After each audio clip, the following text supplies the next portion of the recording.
দু বান্ডেল কলাপাতা নিয়ে যুবতী অনামিকা যে 25 বছরের ছিল সে স্কুটিতে নিয়ে সেগুলো যেতে লাগে। সে একটি হোটেলের সামনে গিয়ে থামে। তারপর কলাপাতাগুলোকে নিয়ে যেখানে কাউন্টারে রমেশ বসেছিল সেখানে গিয়ে রাখে। রমেশ সেই হোটেলে ক্যাশিয়ারের পদে কর্মরত ছিল। হাই অনামিকা। হ্যালো, এই দেখুন আপনার কথা মতো 2 বান্ডেল কলাপাতা নিয়ে এসেছি। তাহলে এবার আমাকে টাকাটা দিয়ে দেন, কারণ আমাকে আরও অন্য জায়গাতেও ডেলিভারি দিতে যেতে হবে। সেসব তুমি ছাড়ো, তোমার সাথে আমার কিছু কথা বলার আছে। তোমার কাছে 10 মিনিট সময় আছে কিনা? ওরে বাবা, 10 মিনিট সময়? অত সময় তো আমার কাছে নেই। আপনি টাকাটা ফোন পে করে দেন আমাকে, ভুলবেন না কিন্তু। টাকা না নিয়ে যদি বাড়ি যাই তাহলে বাবা আমাকে খেতে দেবেন না। ওফো অনামিকা, যখন দেখো সেই কলাপাতা ডেলিভারি আর টাকার কথা। এছাড়াও জীবন আছে, জীবনটাকে একবার ভালো করে দেখো, এতে অনেক কিছু এনজয় করার আছে। যা বললাম সে কথাটা ভেবে দেখো। কি কথা বলছো রাম?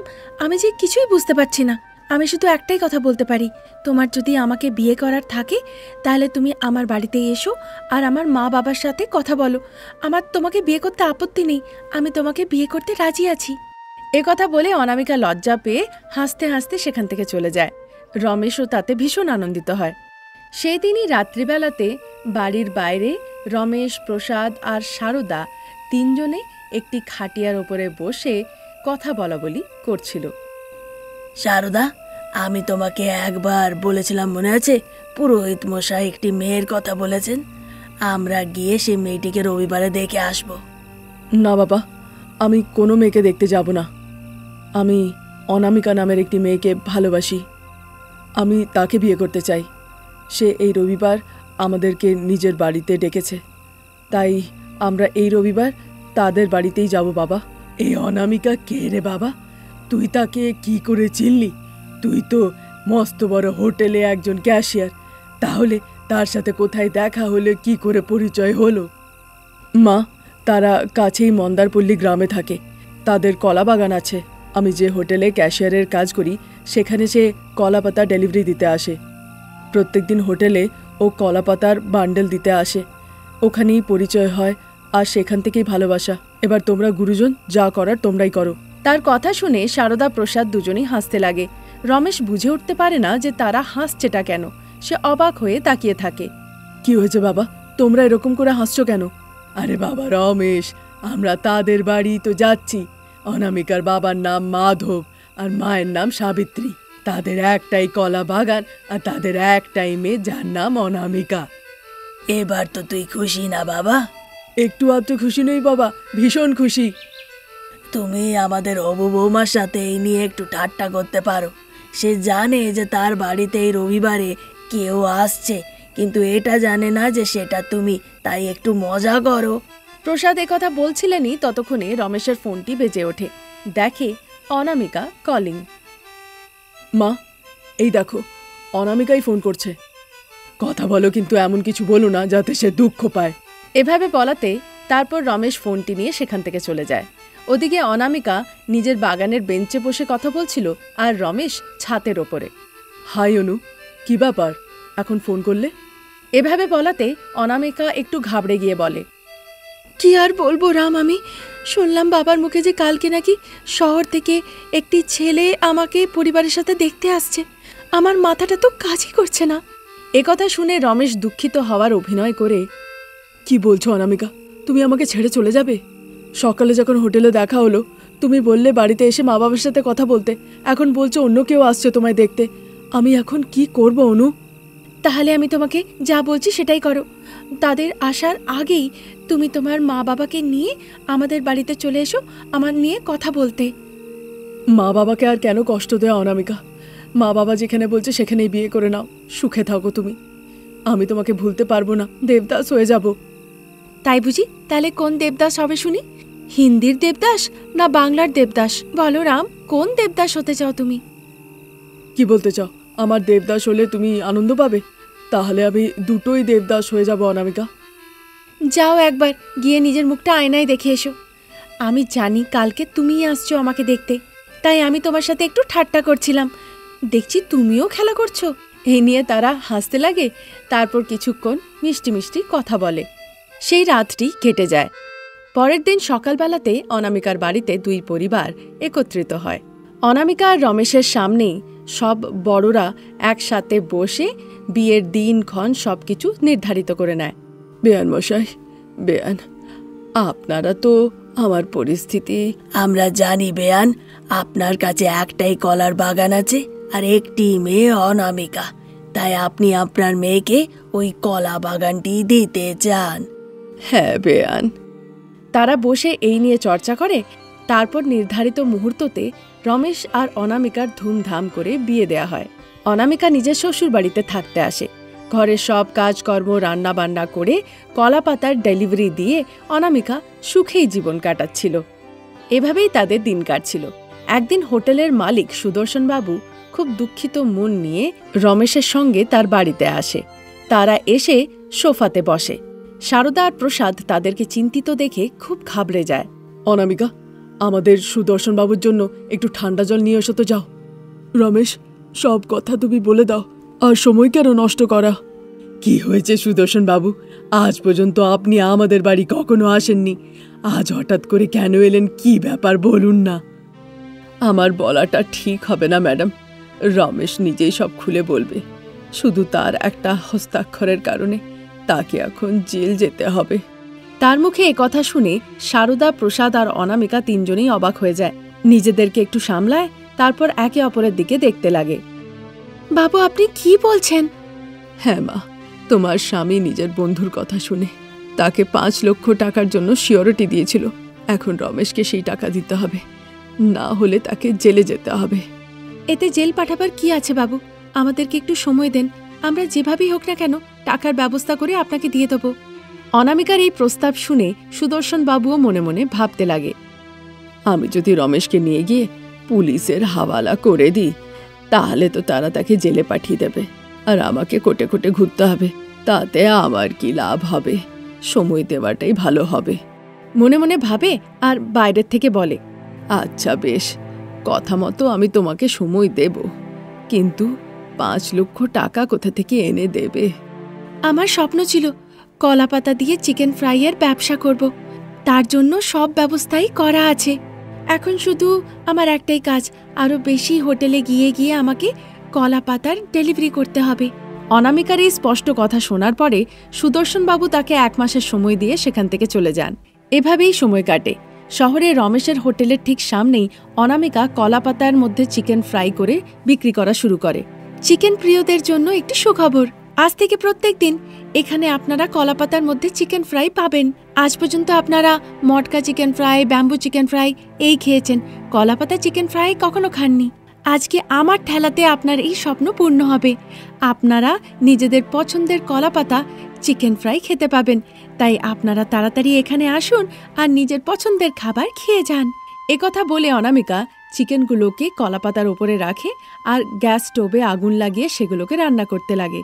কিছুক্ষণের মধ্যেই যে খদ্দের অনামিকার দোকানে আসে, সে তাকে কলাপাতা চিকেন ফ্রাই খাওয়ায়। ফলে সেদিন সে বেশ ভালো রোজগারও করে। এভাবেই দিন কাটছিল। ঠেলা থেকে যা অনামিকা রোজগার করত তা সুদর্শন বাবুকে প্রত্যেক দিন দিত আর তার হিসেবও রাখত। কিছুদিনের মধ্যেই রমেশের দেয়া সিওরিটির টাকাটা অনামিকা শোধ দিয়ে দেয়।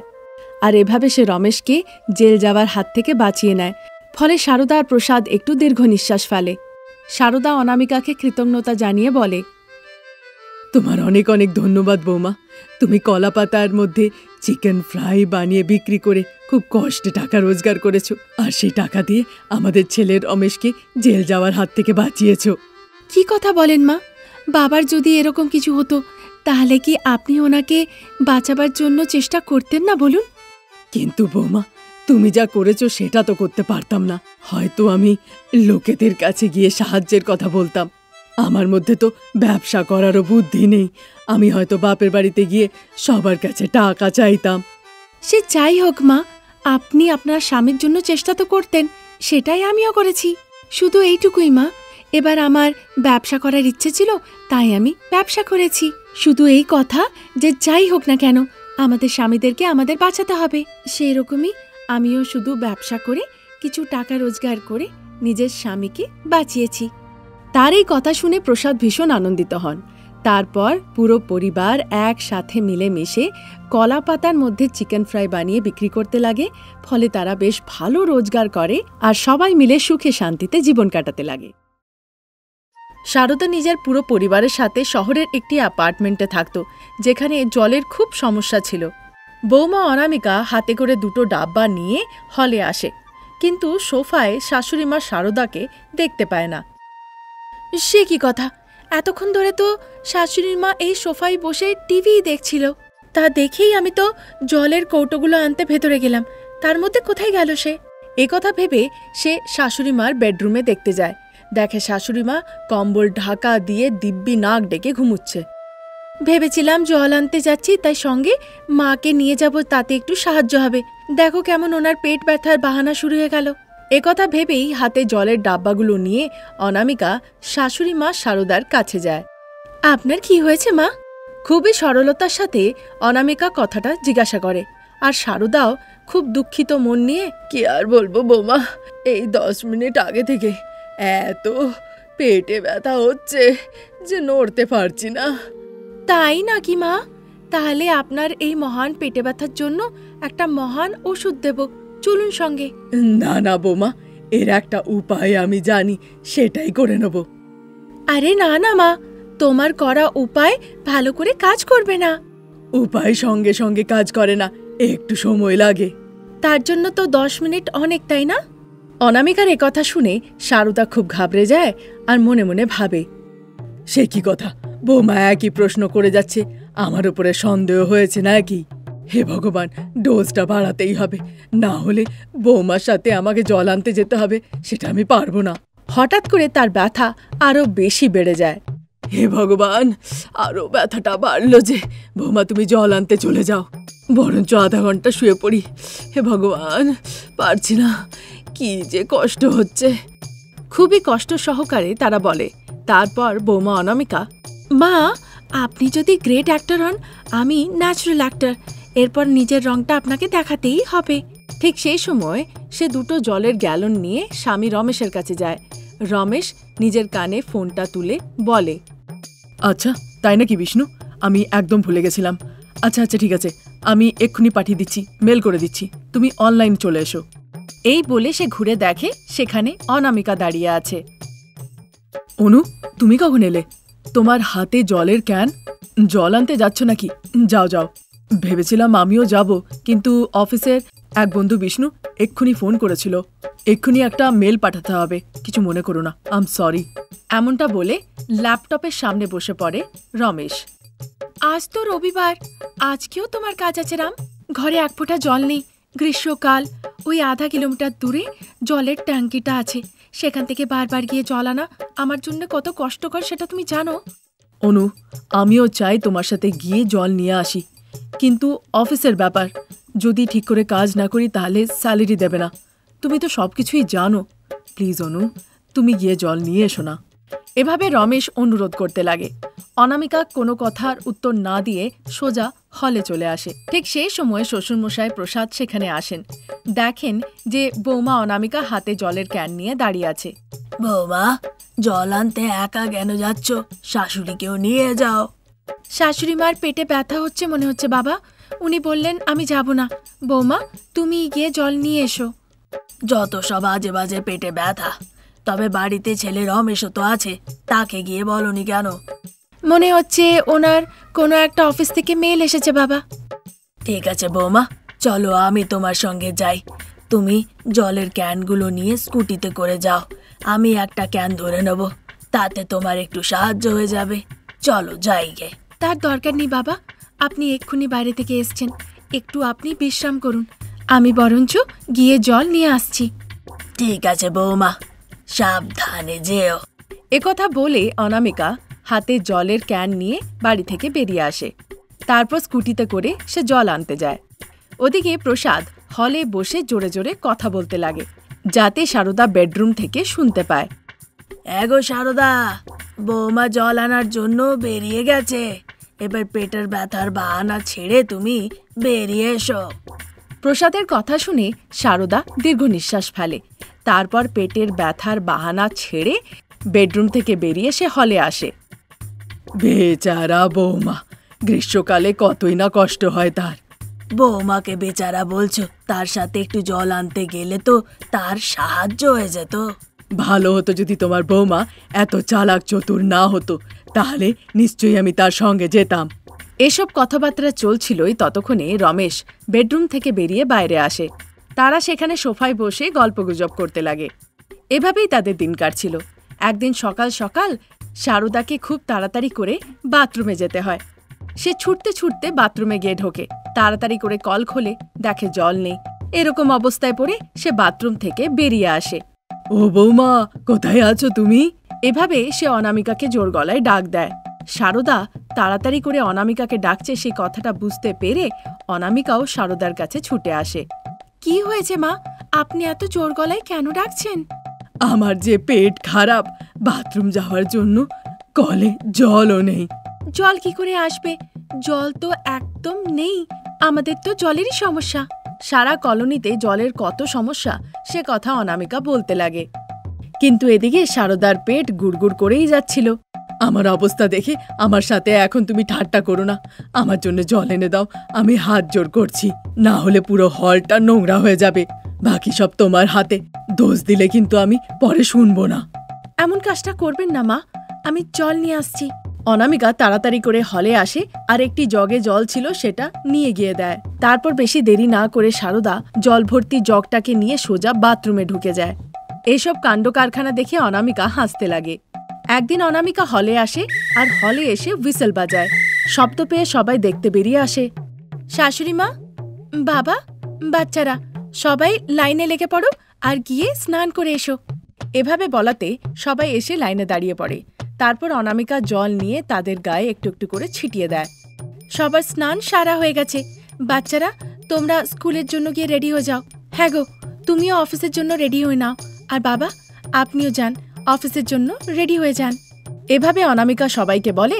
তারপর হল থেকে সোজা রান্নাঘরের দিকে চলে যায়। 10 মিনিটের মধ্যে সবাই রেডি হয়ে এসে ডাইনিং টেবিলে বসে পড়ে। তারা এবার জল খাবার খাবে। অনামিকা সবাইকে জল খাবার খেতে দেয়। তারপর ছোট গ্লাস আর ছোট বোতল এনে তাদেরকে দেয়।